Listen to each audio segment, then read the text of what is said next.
হাইওয়েতে ব্যাটারি চালিত three wheeler উঠলে তা কঠোরভাবে নিয়ন্ত্রণ করা হবে বলে জানিয়েছেন হাইওয়ে পুলিশের অতিরিক্ত আইজি দেলোয়ার হোসেন মিয়া।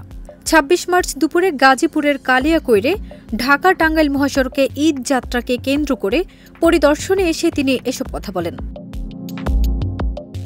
এ সময় তিনি আরও বলেন, ফিডার রোডে থ্রি হুইলার চলতে পারবে, হাইওয়েতে উঠলেই তা অবৈধ হয়ে যাবে।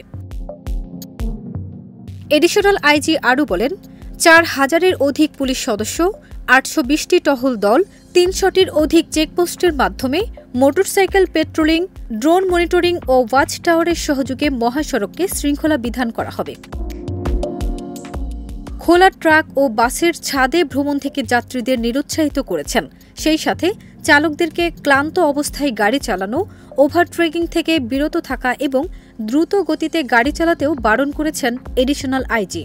লাইসেন্সবিহীন চালকদের দিয়ে গাড়ি না চালানো এবং ঈদের দিন গাড়ি চালানো থেকে বিরত থাকার জন্য মালিকদের নির্দেশনা দেন তিনি।